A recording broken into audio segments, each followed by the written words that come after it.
Assalamualaikum warahmatullahi wabarakatuh.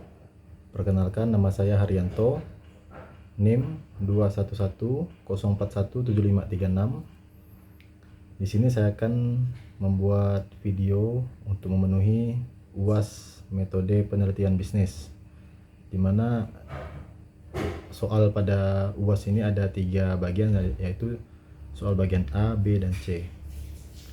Baiklah, untuk soal bagian A, nomor 1, sebutkan dan jelaskan judul proposal penelitian Anda. Untuk jawabannya, judul proposal penelitian saya yaitu desain kompor induksi 12 volt. Karena energi merupakan hal yang sangat penting dalam kehidupan manusia. Karena hampir setiap kehidupan manusia memerlukan energi. Energi ada yang dapat diperbaharui dan ada yang tidak bisa diperbaharui. Sumber energi konvensional yang dimiliki saat ini seperti halnya minyak bumi, batu bara, gas bumi merupakan kekayaan alam yang tidak dapat diperbaharui sehingga suatu saat akan habis. Saat ini banyak negara yang mengeksplorasi dan mengeksploitasi sumber minyaknya yang seakan-akan cadangan minyak bumi masih banyak sekali. Angka konsumsi BBM sekarang adalah sekitar 60 juta kiloliter atau ekuivalen dengan sekitar 1 juta barel per hari. Nomor 2, jelaskan bagaimana Anda menetapkan judul proposal penelitian Anda. Nomor 1, angka konsumsi bahan bakar minyak yang cukup tinggi berbanding terbalik dengan produksi minyak bumi tidak naik begitu cepat. 2, cadangan minyak bumi negara Indonesia diperkirakan hanya sampai pada tahun 2024. 3, ketersediaan sumber energi alternatif seperti energi matahari yang banyak namun belum termanfaatkan dengan baik. 4, cahaya matahari dapat langsung dikonversi menjadi listrik oleh sel surya. Namun untuk dapat dimanfaatkan untuk kebutuhan sehari-hari perlu dibutuhkan komponen-komponen pendukung untuk keperluan sehari-hari seperti kompor listrik ini. Soal nomor 3, jelaskan latar belakang penelitian Anda dan jelaskan juga apa yang dimaksud dengan latar belakang. Untuk latar belakang penelitian saya, yaitu energi merupakan hal yang sangat penting dalam kehidupan manusia. Karena hampir setiap kehidupan manusia memerlukan energi. Energi ada yang dapat diperbaharui dan ada yang tidak bisa diperbaharui. Sumber energi konvensional yang dimiliki saat ini, seperti halnya minyak bumi, batu bara, gas bumi, merupakan kekayaan alam yang tidak dapat diperbaharui sehingga suatu saat akan habis. Saat ini banyak negara yang mengeksplorasi dan mengeksploitasi sumber minyaknya yang seakan-akan cadangan minyak bumi masih banyak sekali. Angka konsumsi BBM sekarang adalah sekitar 60 juta kiloliter atau ekuivalen dengan sekitar 1 juta barel per hari. Produksi minyak bumi sekarang 1,1 juta barel sehari sehingga pas-pasan saja. Di lain pihak, produksi minyak bumi tidak naik begitu cepat. Bahkan kecenderungan alamiah adalah bahwa produksi turun karena depletion atau umbernya habis. Menurut kompas.com tahun 2008, cadangan minyak bumi yang ada di Indonesia diperkirakan hanya cukup untuk memenuhi kebutuhan dalam negeri hingga 11 tahun ke depan. Hal itu terjadi jika kegiatan eksplorasi untuk mencari sumber 2 minyak baru tidak segera dilakukan. Demikian disampaikan Kepala Departemen Energi Ikatan Ahli Geologi Indonesia atau IAGI, Nanang Abdul Manaf dalam seminar nasional mengenai solusi krisis energi di Universitas Diponegoro, Kota Semarang, Jawa Tengah. Seminar tersebut diadakan oleh Himpunan Mahasiswa Teknik Geologi Undip. Menurut Nanang, rata-rata produksi minyak di Indonesia mencapai 970.000 sampai 1 juta barel per hari. Namun, persediaan cadangan minyak yang siap diproduksi hanya 4 miliar barel. Jumlah tersebut hanya akan cukup untuk produksi hingga tahun 2024 nanti. Katanya, sehingga perlu sumber energi alternatif sebagai solusi dari masalah di atas. Salah satu sumber energi yang ramah lingkungan dan sangat menjanjikan pada masa yang akan datang adalah sumber energi matahari. Pemanfaatan sumber energi matahari atau surya sangat tepat digunakan sebagai alternatif untuk menggantikan sumber alam yang suatu saat akan habis. Alternatif dalam peralihan energi matahari ini adalah letak geografis negara Indonesia yang beriklim tropis, di mana sinar matahari yang ada cukup besar. Energi matahari adalah energi yang terpancar ke bumi, baik dalam bentuk panas maupun cahaya. Energi matahari merupakan salah satu energi yang tidak dapat habis. di mana energi yang tersedia secara cuma-cuma dan berlimpah serta tidak menimbulkan pencemaran terhadap lingkungan dibandingkan dengan energi konvensional yang lain akibat proses pembakaran yang terjadi. Cahaya matahari yang diserap oleh sel surya akan segera langsung dikonversi menjadi listrik oleh sel surya itu sendiri. Tetapi, energi listrik ini tidak dapat secara langsung dimanfaatkan. Agar energi listrik dari sel surya dapat dimanfaatkan, maka sel surya membutuhkan beberapa komponen pendukung yang paling minim terdiri atas inverter untuk mengubah listrik DC dari sel surya menjadi listrik AC untuk keperluan sehari-hari. Baterai atau akumulator yang digunakan untuk menyimpan kelebihan muatan, listrik guna pemakaian darurat atau malam hari, serta beberapa controller untuk mengatur secara optimal daya keluaran sel surya.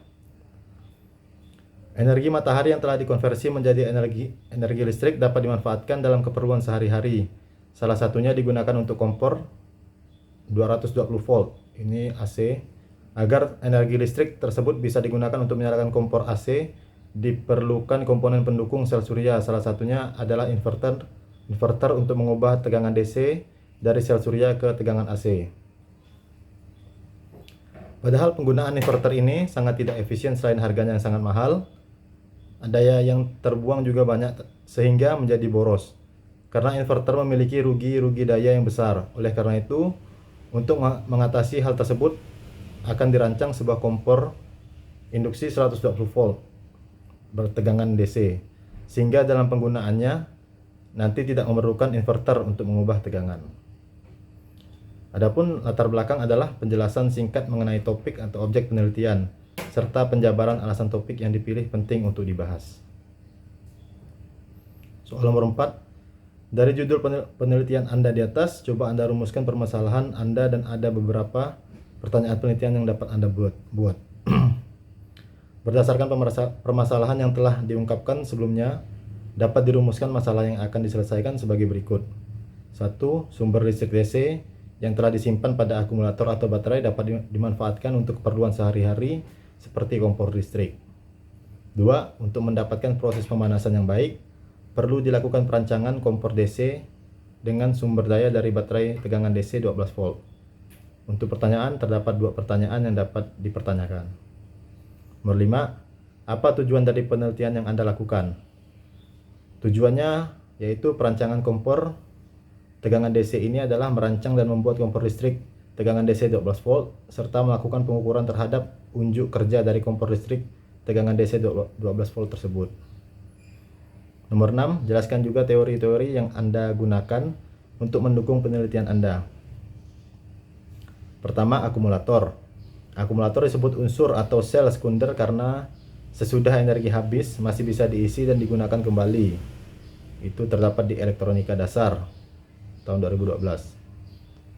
Ketika diisi, terjadi reaksi kimia yang pertama sesudah akumulator penuh dapat memberi arus pada rangkaian luar. Maka terjadi reaksi kimia kedua. Jadi akumulator ini bekerja mengumpulkan dan mengeluarkan arus listrik. Pada waktu pengisian aki diberi tenaga listrik dari sumber listrik arus arah atau tegangan DC. Di dalam aki, tenaga listrik ini diubah menjadi tenaga kimia, kemudian disimpan. Sebaiknya pada waktu pengosongan atau pemakaian, maka tenaga kimia yang disimpan itu diubah lagi menjadi tenaga listrik. Untuk baterai primer, jika plat-platnya sudah rusak, tidak dapat diisi lagi dan harus diganti dengan yang baru. Akan tetapi, jika tegangan baterai sekunder telah menjadi rendah, maka tegangannya dapat dikembalikan seperti semula dengan jalan mengisi listrik baterai itu. 2. Nikelin. Nikelin merupakan kawat nikel. Nikel adalah logam berwarna putih keperak-perakan yang berkilat, keras dan mulur atau dapat ditarik. Tergolong dalam logam peralihan. Nikel merupakan logam yang sangat keras namun dapat dibentuk. Karena sifatnya yang fleksibel dan mempunyai karakteristik yang unik, seperti tidak berubah sifatnya bila terkena udara. Ketahanannya terhadap oksidasi dan lapan kemampuannya untuk mempertahankan sifat-sifat aslinya di bawah suhu yang ekstrim. Nikel mempunyai daya hantar panas dan listrik yang baik. Pada gugus kimia memiliki lambang atom Ni dan bernomor atom 28. Nikel pertama kali ditemukan oleh Crossdead pada tahun 1751. 3. Teori aliran listrik. Terdapat dua teori yang menjelaskan bagaimana listrik mengalir. Yang pertama, teori elektron atau elektron teori.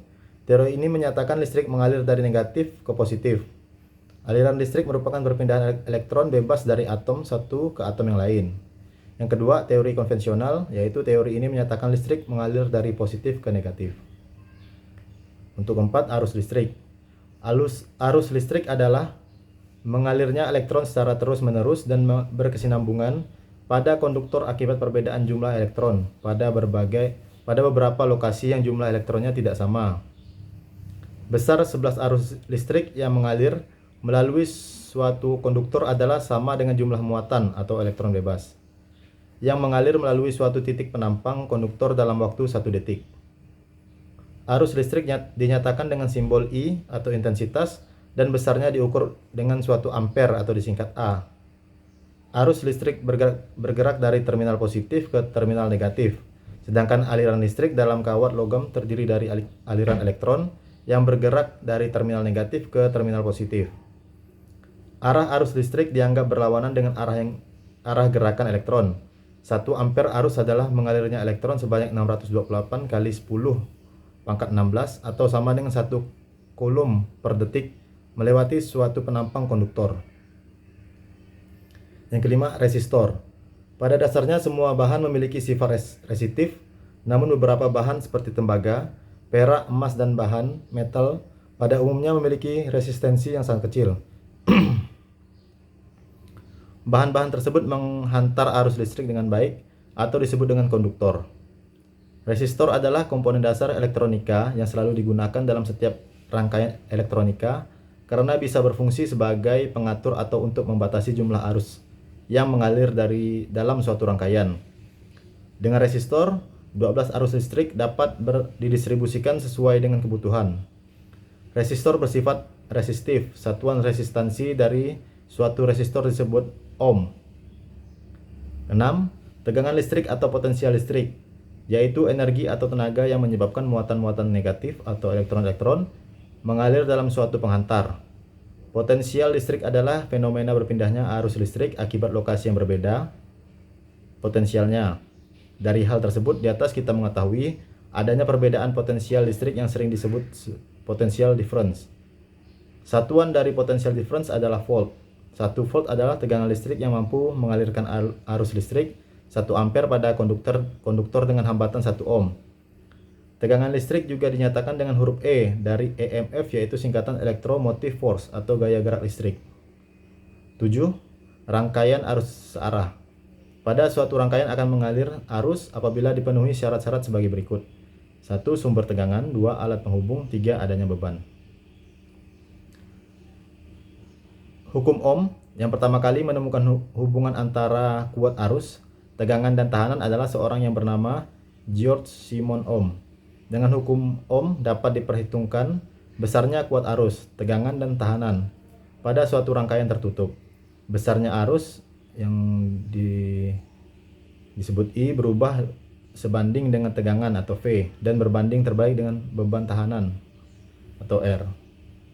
Hukum Kirchhoff. Hukum Kirchhoff ditemukan oleh Gustav Robert Kirchhoff. Hukum Kirchhoff 1 berbunyi jumlah aljabar dari arus listrik pada titik cabang rangkaian listrik sama dengan 0. Yang ke-8, daya. Secara umum, pengertian daya adalah energi yang dikeluarkan untuk melakukan usaha. Dalam sistem tenaga listrik, daya merupakan jumlah energi listrik yang digunakan untuk melakukan usaha. Daya listrik biasanya dinyatakan dalam satuan watt atau horsepower atau HP. Horsepower merupakan satuan atau unit daya listrik di mana 1 HP sama dengan 746 watt. Sedangkan watt merupakan satuan daya listrik di mana 1 watt memiliki daya setara dengan daya yang dihasilkan oleh perkalian arus 1 ampere dan tegangan 1 volt. Untuk soal nomor 7, coba Anda cari 3 penelitian terdahulu untuk mendukung penelitian Anda di atas. Yang pertama, uji kinerja kompor induksi. Kedua, analisis penghematan biaya energi dengan kompor induksi. Dan ketiga, pengaruh perbaikan faktor daya pada kinerja kompor induksi. Nomor 8, berdasarkan kerangka berpikir yang Anda buat, coba Anda rumuskan hipotesis Anda. Untuk penelitian saya saat ini tidak ada hipotesis. Nomor 9, Berdasarkan judul di atas, ada beberapa variabel yang Anda gunakan dalam penelitian Anda. Untuk penelitian saya saat ini terdapat satu variabel. Untuk soal bagian B, ada 4 video YouTube di mana ada 4 pertanyaan juga. Yang pertama, sebutkan dan jelaskan topik-topik yang dibicarakan di keempat video di atas. Untuk video pertama, yaitu tentang metodologi penelitian. Video kedua, tentang variabel-variabel yang digunakan dalam judul penelitian manajemen sumber daya manusia. Video ketiga, variabel-variabel penelitian manajemen pemasaran. Video keempat, contoh judul skripsi jurusan manajemen keuangan. Soal nomor 2, sebutkan nama-nama pembicara di keempat video di atas. Video pertama, Profesor Dr. Insinyur Bambang Juanda MSI. Video kedua, Timotius Duha SEMM. Video ketiga, Timotius Duha SEMM. Video keempat, ilmuwan muda. Soal nomor 3, jelaskan apa yang dijelaskan oleh masing-masing pembicara di keempat video di atas. Untuk video pertama, tentang metodologi penelitian menjelaskan contoh data sekunder dan data primer. Adapun faktor yang mempengaruhi tingkat kepatuhan wajib pajak yaitu 1. Penegakan hukum, 2. Tingkat pendapatan, 3. Tingkat pendidikan. Selain itu juga ada juga 2 metode pengumpulan data, yaitu metode survei dan metode eksperimen. Untuk video kedua, tentang variabel-variabel yang digunakan dalam judul penelitian manajemen sumber daya manusia, di mana variabel yang paling populer yaitu motivasi dan kinerja. Beberapa variabel yang sering digunakan dalam penelitian terbagi dalam beberapa area penelitian, yaitu 1. Hubungan ketenagakerjaan. Di hubungan ketenagakerjaan ada beberapa variabel seperti aktualisasi diri, gaji atau upah, insentif, kompetensi, pelatihan, dan lain-lain. 2. Keorganisasian. Ada beberapa variabel seperti budaya organisasi, gaya kepemimpinan, kinerja, dan lain-lain. 3. Dinamika pekerjaan. Di dinamika pekerjaan ini juga ada beberapa variabel seperti beban kerja, budaya kerja, disiplin, motivasi, dan lain-lain. Nomor 4, orang dan pekerjaan. Di orang dan pekerjaan ini juga ada beberapa variabel seperti harga diri, loyalitas, kualitas kerja, loyalitas, semangat kerja, dan lain-lain. Untuk video ketiga, variabel-variabel yang populer digunakan dalam judul penelitian manajemen pemasaran terbagi dalam 6 fokus utama, yaitu product, price, place, promotion, market strategi, people opinion. Untuk video keempat, tentang jurusan manajemen keuangan mempelajari bagaimana untuk merencanakan, mengelola, dan menggunakan sumber daya keuangan perusahaan dengan baik dan menganalisis aspek keuangan dan moneter dan kinerja perusahaan bisnis, lembaga perbankan atau organisasi lainnya.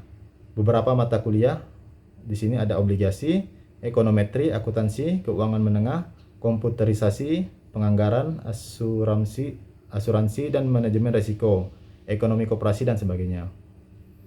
Untuk soal nomor 4, manfaat dan pelajaran apa yang Anda peroleh dari menonton keempat video di atas. Untuk video pertama, sangat penting untuk mempelajari metodologi penelitian agar kita bisa ini menjadi dasar kita untuk melakukan suatu penelitian. Untuk video kedua, sangat penting juga kita mempelajari tentang variabel-variabel yang digunakan dalam penelitian manajemen sumber daya manusia.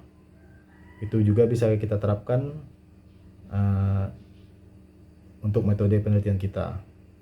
Untuk video ketiga juga sangat penting kita mempelajari tentang variabel-variabel penelitian manajemen pemasaran bagi yang ingin mengambil manajemen pemasaran.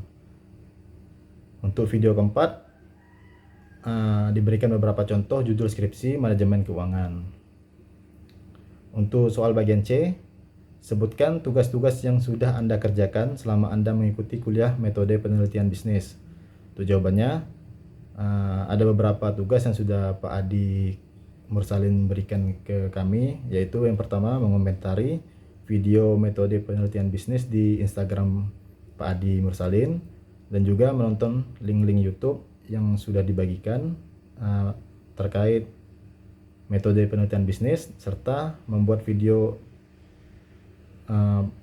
yang sudah kita tonton tersebut. Cukup sekian UAS metode penelitian bisnis kali ini. Saya akhiri. Assalamualaikum warahmatullahi wabarakatuh.